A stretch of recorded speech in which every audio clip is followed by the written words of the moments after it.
इसी के हिसाब से 4 तरीके हैं जिससे आप एक पार्टी नेशनल पार्टी बन सकती है। एक इंसान फ्रॉम से a village of Karnataka and another person from the city of Calcutta, ठीक है, कोलकाता से, इन दोनों के दिमाग में 2050 में इंडिया कैसा दिखेगा।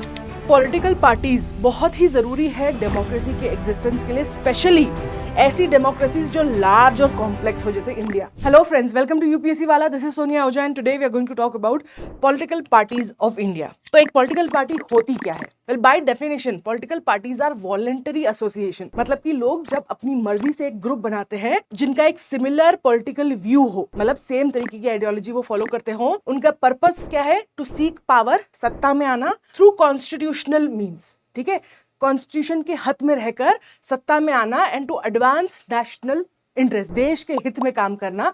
तो this is how a political party is defined. So that means अगर मान लो आप मिलिट्री में हो और आपके जो हेड हैं, बॉस हैं, जो वो आपको बोलते हैं कि भाई आप 10 लोग मिलकर एक पॉलिटिकल पार्टी बनाओगे, तो that can not be called a political party because वो एक ऑर्डर है। It has to be voluntary. मिल के लोग आपस में खुद के डिसीजन लेके जब एक ग्रुप बनाते हैं। अब रही बात पॉलिटिकल व्यूज की, तो ज्यादातर अगर आप किसी एक पॉलिटिकल पार्टी का हिस्सा हैं तो ऐसा नहीं है कि पॉलिटिकल पार्टी के विद इन डिफरेंट व्यूज नहीं हो सकते हैं, बट एक आइडिया है कि सेम डायरेक्शन में व्यूज हैं, मतलब जहां आप देश को देखना चाहते हैं उस पॉइंट ऑफ व्यू से आइडियोलॉजी लगभग मैच करती है। ऑल्दो मुझे ऐसा लगता है पर्सनली कि आज के टाइम में जितनी जल्दी लोग पॉलिटिकल पार्टीज बदल लेते हैं, आई डोंट थिंक कि हम पॉलिटिकल व्यू को, आइडियोलॉजी को इतना महत्व दे रहे हैं if we can so easily change political parties, honestly. But then the idea is that they do share. और अगर पॉलिटिकल पार्टीज एक पॉलिटिकल पार्टी के विद इन व्यू सेम नहीं होते तो कई बार पार्टी टूट भी जाती है। We have seen this happen with Congress in history, right. अच्छा, अब अगर कोई क्रांतिकारी ग्रुप है जो कि मान लो देश के ऊपर पावर सीक कर रहा है, कब्जा करना चाह रहा है, लेकिन वो कॉन्स्टिट्यूशनल तरीके से नहीं, वो सरकार को गिरा के, सारे इंस्टीट्यूशन को गिरा के इस पे एक अथॉरिटेटिव सरकार बनाना चाहता है, डिक्टेटरशिप बताना चाहता है, तो वो फिर पॉलिटिकल पार्टी नहीं होगी। That will be a different kind of government. So it has to be through constitutional means, constitution के अंदर रहकर ही होना चाहिए, और उनका इंटरेस्ट जो है वो देश हित में होना चाहिए। So if a political party, कोई क्रांतिकारी पार्टी अगर देश को नष्ट करना चाहती है तो आप उसको पॉलिटिकल पार्टी नहीं बोलोगे। So this is a basic definition of what we consider as political party. अब सवाल ये है कि हमें पॉलिटिकल पार्टी चाहिए क्यों? What is the need for it? Can we have a democracy without political parties? क्या फर्क पड़ेगा हमारे इंडियन पॉलिटिक्स में आज अगर बीजेपी और कांग्रेस और तृणमूल ये सब नहीं होते, तो बस हर स्टेट से अपना अपना एक बंदा खड़ा होता तो क्या फर्क पड़ता? Well, in reality political parties बहुत ही जरूरी है डेमोक्रेसी के एग्जिस्टेंस के लिए, स्पेशली ऐसी डेमोक्रेसीज जो लार्ज और कॉम्प्लेक्स हो जैसे इंडिया, राइट। बिकॉज अगर मान लो आपने एक लोग इंडिपेंडेंटली खड़े हो रहे हैं, कोई पॉलिटिकल पार्टी से एसोसिएशन नहीं है, 10 सीट के लिए 100 लोग खड़े हो रहे हैं, ठीक है, इसमें से मान लो कोई 10 जीत गए, है ना। अब इन 10 को मिलाकर गवर्नमेंट बनाई जाएगी, ठीक है, मान लो, है ना, तो बन गई, बिना पॉलिटिकल पार्टी के गवर्नमेंट बन गई। लेकिन अब ये जो 10 लोग हैं, इन 10 के अलग अलग वैल्यूज होंगी, इन 10 की अलग अलग रीच होगी, और ये 10 मिलकर काम नहीं कर सकते अगर उन सबके एम सेम नहीं है। तो पॉलिटिकल पार्टीज क्या करती है? स्ट्रक्चर देती है, ठीक है, it gives a functional structure. क्योंकि अगर आपने बना दी एक इंडिपेंडेंट पार्टीज के साथ, इंडिपेंडेंट कैंडिडेट्स ने मिलकर अगर एक सरकार बना भी दी, तो वो फंक्शनली डिजास्टरस होगी, क्योंकि वो काम नहीं अचीव कर पाएंगे किसी भी तरीके का। इसीलिए पॉलिटिकल पार्टीज जो है वो एक और काम करती है other than standing for the election, is कि वो लोगों को, जैसे अब बात हो गई कंजर्वेटिवनेस की या लिबरल आइडियोलॉजी की, हमें देश को 2050 में कहाँ देखना है। अब एक इंसान फ्रॉम से a village of Karnataka and another person from the city of Calcutta, ठीक है, कोलकाता से, इन दोनों के दिमाग में 2050 में इंडिया कैसा दिखेगा वो बहुत अलग आइडिया है, ठीक है। तो क्या होता है ना, अलग अलग देश के अलग अलग हिस्सों से अलग अलग पॉलिटिकल आइडियोलॉजीज या एम्स को गैदर करना, आइडियोलॉजी को एक स्ट्रीमलाइन करना, ये भी पॉलिटिकल पार्टी करती है। क्योंकि अगर कोई आप कांग्रेस की बात कर रहे हो या बीजेपी की बात कर रहे हो, तो आप समझ सकते हो कि because a candidate of BJP from, भले वो फिर पंजाब से हो या फिर वो बिहार से हो, वेयर देयर आइडियोलॉजी स्टैंड, ठीक है, otherwise it wouldn't be possible. तो कंसोलिडेशन जो है आइडियोलॉजी का, वो भी पॉलिटिकल पार्टीज करती है। Now let's understand functions of political party. क्या क्या काम है जो एक पॉलिटिकल पार्टी करती है? सबसे पहले तो वो अपने इलेक्शन में खड़े होने के लिए उम्मीदवार कैंडिडेट को नॉमिनेट करती है। उसके बाद वो क्या करती है, उस कैंडिडेट को ऑफिस तक पहुंचाने के लिए सपोर्ट गैदर करती है।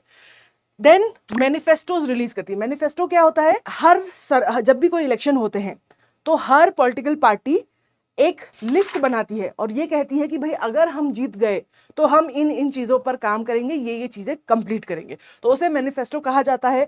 ये मैनिफेस्टो जो है वो पॉलिटिकल पार्टीज बनाती है और इसके आधार पर लोग पॉलिटिकल पार्टीज को वोट देते हैं। अब क्या होता है ना, अगर जैसे ये पॉलिटिकल पार्टीज हैं, अब जिस पॉलिटिकल पार्टी को मेजॉरिटी वोट मिल जाते हैं, ठीक है, जिनके कैंडिडेट मेजॉरिटी कैंडिडेट जीत जाते हैं, वो मिलकर वो पार्टी फिर जो है सेंट्रल गवर्नमेंट बनाती है और उनका जो हेड है उस पार्टी का वो फिर पीएम बन जाता है। अगर इन केस ऐसा नहीं होता है तो कई बार कोलिशन गवर्नमेंट्स होती है जिसमें एक लिमिट होती है कि भाई 2/3 सीट्स जो है वो जिनके पास होंगी वो, तो कई बार 2 या 3 पॉलिटिकल पार्टी जिनके पास किसी के पास भी मेजॉरिटी नहीं, साथ में मिलकर एक कोलिजन बनाती है और फिर देन उसी विद इन कोलिजन डिसाइड किया जाता है कि कौन हेड बनेगा। हमने देखा है कि कई बार in certain situation coalition parties have been very strong and at other times they have been very weak and they've broken in the middle of a session. So coalition parties have their own problems. So इस तरीके से political parties काम करती है और जो political party majority में नहीं आती है वो भी काम करती है, ठीक है। just because आप majority candidate नहीं आपके जीते इसका ये मतलब नहीं कि political party का काम खत्म हो जाता है। पॉलिटिकल पार्टी अपोजिशन में काम करती है, वो बैलेंस करती है, चेक रखती है सरकार के ऊपर और सरकार को बताती है कि लोगों की डिमांड क्या है और बार बार पूछती है कि जो आपने मैनिफेस्टो में लिखा था क्या आप उसको पूरा कर रहे हो या नहीं कर रहे हो। सो वो भी एक बहुत इंपॉर्टेंट पार्ट है डेमोक्रेसी का, जो कि एक अपोजिशन में रहने वाली पॉलिटिकल पार्टी करती है। Now let's understand the legality of political parties in India. Legality मतलब क्या कि हमारे कॉन्स्टिट्यूशन में क्या दिया हुआ है जिसके तहत इंडिया में पॉलिटिकल पार्टीज फंक्शन करती है। तो एक ऑर्गेनाइजेशन है, एक इलेक्शन कमीशन ऑफ इंडिया कहते हैं जिसे, एक कॉन्स्टिट्यूशनल बॉडी है जिसे कॉन्स्टिट्यूशन ऑफ इंडिया के तहत एस्टैब्लिश किया गया है। इसका मेन काम क्या होता है कि फ्री और फेयर इलेक्शन करवाना, और ये जो है इंडिपेंडेंट रहती है, ठीक है। डेमोक्रेसी के लिए बहुत इंपॉर्टेंट है कि जुडिशरी, इलेक्टोरल कमीशन ये इंडिपेंडेंट रहे, मतलब कि जो सरकार इस वक्त पावर में है पार्टी, उसका कोई इन्फ्लुएंस ना हो इस पर। तो मेन काम इनका यही होता है। 3 बेंच होती है, एक चीफ इलेक्शन कमिश्नर होते हैं, 2 अदर इलेक्शन कमिश्नर होते हैं। This is the current bench right now and the whole system of political parties is managed through election commission. तो election commission ही manage करती है सारी political parties को। कैसे? हर political party को जिसको भी election लड़ने हैं उसको पहले election commission में अपने आप को register करना पड़ेगा। सिर्फ election commission को ही हक है कि वो एक political party को register करे, ठीक है। और अगर कोई political party registered नहीं है election commission के साथ तो वो फिर चुनाव में नहीं लड़ सकती, ठीक है। नेक्स्ट, ये सब किससे होता है? This all is given in the provision of section 29A of the people representation of people's act 1951 जो कॉन्स्टिट्यूशन में दिया है उसके तहत एक बार अगर रजिस्टर हो जाए तो उसको एक यूनिक सिंबल दिया जाता है और उस पार्टी से खड़े होने वाला हर एक उम्मीदवार उस चिन्ह का, उस सिंबल का इस्तेमाल करेगा। अब आपको पता है कि इंडिया में इसका इतना इंपॉर्टेंस इसलिए है क्योंकि जब इलेक्शन इंडिया में शुरू हुए थे तब ज़्यादातर हमारी पॉपुलेशन पढ़ नहीं सकती थी, तो इसलिए चिन्ह का इस्तेमाल किया जाता था ताकि वो मैनिफेस्टो को सुनकर और चिन्ह के डिस्क्रिप्शन को सुनकर वोट दे सके। इसीलिए this is very important part of Indian election process. तो एक जब आप रजिस्टर करते हो तब आपको एक सिंबल, यूनिक सिंबल दिया जाता है जो हर कैंडिडेट जो है अपनी अपनी जगह पे यूज़ कर सकता है। अच्छा, इसके अलावा ईसी जो है पॉलिटिकल पार्टीज को रिकॉग्नाइज भी करती है। रिकॉग्नाइज करना मतलब कि वो एक तरीके से डिस्क्राइब करती है कि आप एक स्टेट पार्टी हो या नेशनल पार्टी हो। तो इस वक्त कुल कहा जाता है कि 2000 पॉलिटिकल पार्टीज एग्जिस्ट करती है इंडिया में, लेकिन कुछ 58 ही हैं जिनको रजिस्टर किया हुआ है, जिसमें से 50 जो है वो स्टेट है और 8 जो है वो नेशनल पार्टीज है। अब किस तरीके से रजिस्टर किया जाता है, क्या किस तरीके से डिसाइड करती है ईसी कि एक पॉलिटिकल पार्टी जो है नेशनल होगी या स्टेट होगी, वो हम आगे पढ़ेंगे। नाउ, क्या हक है ईसी के पास with respect to regulation and recognition?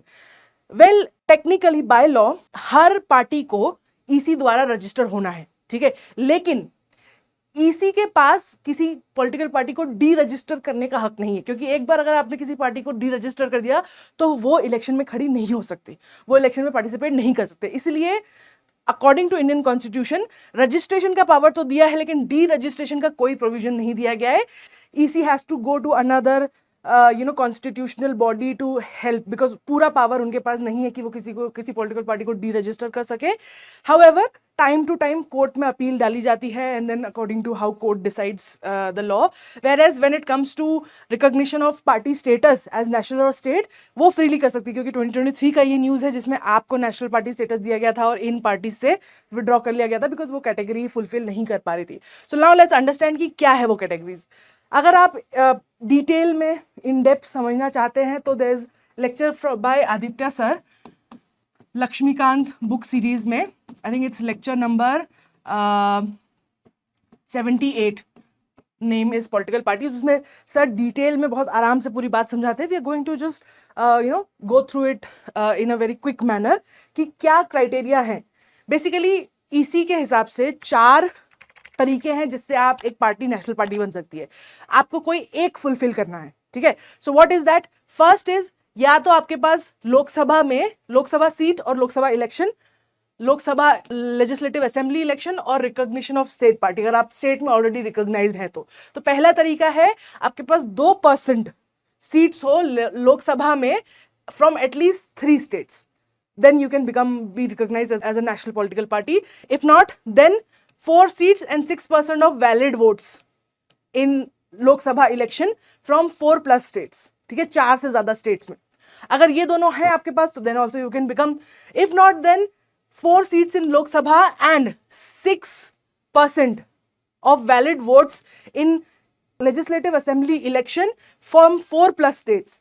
ये क्राइटेरिया अगर आप पूरा करते हो then again, and if none of them, if you don't have any of these but you have been recognized as a state party in 4+ states, then you can be given the status of a national party. तो ये criteria है. अब यहाँ पे आप देख सकते हो, we have listed a few of national parties in India right now and when were they founded and who are the leaders, right?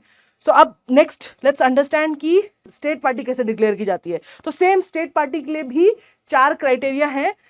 Lok Sabha seat और इलेक्शन, लेजिस्लेटिव असेंबली सीट और इलेक्शन, ठीक है. 4 तरीके हैं. कोई कैटेगरी एक भी अगर आपने कर लिया तो आपकी पॉलिटिकल पार्टी स्टेट पार्टी बन जाएगी.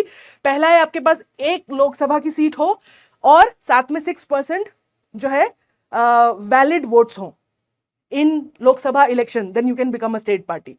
If not, then you have 8% valid vote in Lok Sabha election, then also you can become a state party. Third tarika is if you have 2 seats in the legislative assembly and 6% valid vote in the legislative assembly election. And if none of that, then you have 3 or more than 3, whichever is more. या तो आपके पास 3 seats हो या total seat का 3%, whichever is higher. अगर वो है आपके पास लेजिस्लेटिव असेंबली की सीट्स में तो then you can become a state party. ठीक है, तो दीज आर द क्राइटेरिया. ये यहीं पे टेक्स्ट में रिटर्न है क्या क्राइटेरिया होते हैं for a party to be recognised as a state party.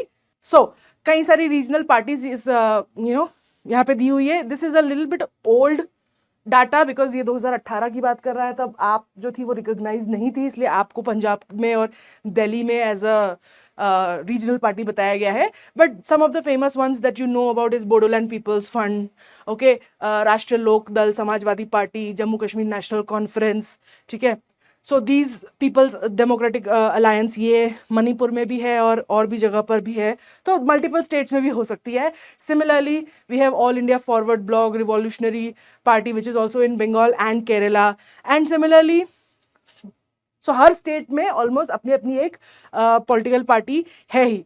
अब नेशनल पार्टी और रीजनल पार्टी में मेन डिफरेंसेस क्या होते हैं? सबसे बड़ा डिफरेंस ये होता है कि एक नेशनल पार्टी जो है वो पूरे देश में इलेक्शन में खड़ी हो सकती है, लेकिन रीजनल पार्टी सिर्फ 1 या 2 स्टेट्स में ही हो सकती है. एक नेशनल पार्टी को कम से कम नेशनल पार्टी बनने के लिए 4 स्टेट में स्ट्रांग होना पड़ेगा, लेकिन अगर एक पार्टी 1 या 2 स्टेट में भी स्ट्रांग है तो वो रीजनल पार्टी बन सकती है.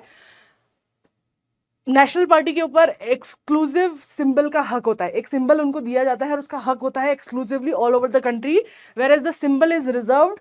एक पर्टिकुलर सिंबल एक पार्टी के लिए रिजर्व होता है सिर्फ एक ही स्टेट में, जिस स्टेट में वो रिकॉग्नाइज्ड है. ठीक है, उसके अलावा ऑफ कोर्स नेशनल पार्टी का जो एजेंडा रहता है वो रीजनल भी रहता है, नेशनल भी रहता है, इंटरनेशनल भी रहता है, लेकिन वहीं रीजनल पार्टी जो है वो रीजनल और स्टेट इंटरेस्ट पे ज़्यादा फोकस करती है. Examples are Bharatiya Janata party, national Congress, National Congress and Communist Party of India, these are all national parties, whereas Rashtriya Lok Dal ya Samajwadi Party, these are examples of regional parties. Now, what are the challenges faced by political parties in India? क्या क्या issues हैं India की political parties के साथ में? सबसे पहला, fragmentation of votes, क्योंकि बहुत सारी रीजनल और नेशनल पार्टीज हैं इंडिया में, वोट्स फ्रेगमेंट होते हैं. जब वोट्स फ्रेगमेंट होते हैं तो मेजॉरिटी बनाने के लिए या तो किसी एक पॉलिटिकल पार्टी को ताबड़तोड़ तरीके से जीतना होता है, और अगर ऐसा नहीं होता है तो कई बार फिर उनको बहुत सारी अलग अलग पार्टीज को एक साथ आके अलायंस बनानी पड़ती है. और अलायंस बनाने में मतलब we have seen the examples of it in our history that they are not really like the best of what we have seen. तो फ्रेगमेंटेशन होता है बहुत ज़्यादा अगर पॉलिटिकल पार्टीज हों, अलग अलग स्टेट पार्टीज हों. दूसरा, influence of money and muscles. जो रीजनल पार्टीज होती है ना, उनका एक चीज़ जो हमने देखी है, नोटिस करी है, वो ये है कि अगर कोई एक कम्युनिटी है एक पर्टिकुलर रीजन में जो कि बहुत प्रॉस्परस है, बहुत उनके पास पैसा है, जैसे सिंधियाज हो गए, राइट, अब these are descendants of royalty, of course they have more money and influence, right. So कई बार क्या होता है कि रीजनल पॉलिटिकल पार्टीज में इनका बहुत ज़्यादा दबदबा होता है, तो दूसरा या तो नेशनल पार्टी वहाँ पे घुस नहीं पाती है, या फिर वहाँ की जो पॉलिटिकल पार्टीज का इन्फ्लुएंस है वो दूसरी पार्टीज का वो कम हो जाता है, क्योंकि जो सबसे बड़ी है, इन्फ्लुएंशियल है, वही रूल कर रही है सालों साल. नेक्स्ट इज डायनेस्टी पॉलिटिक्स, जो हमने देखा है कई सारे, कांग्रेस में तो it's known that there only one family और अ ग्रुप ऑफ फैमिली और a group of people only decide. तो ये तो आजकल ऑलमोस्ट आप देख सकते हो कि हर पॉलिटिकल पार्टी में हो गया है, क्योंकि सेकंड जनरेशन हमेशा फर्स्ट जनरेशन से रिलेटेड ही होती है. तो this is a big issue, because फिर मेरिट के बेसिस पे पॉलिटिकल लीडर्स नहीं आ रहे हैं, जो पॉलिटिकल लीडर्स हैं उनके बच्चे और उनके रिलेटिव्स आ रहे हैं. तो दैट्स अ बिग इशू. उसके अलावा आइडेंटिटी बेस्ड पॉलिटिक्स, जो रीजनल एरिया है, रीजनल पॉलिटिक्स है, उसमें और नेशनल पॉलिटिक्स में भी आजकल खैर आइडेंटिटी के ऊपर लड़ाई करते हैं, मैनिफेस्टो के ऊपर नहीं.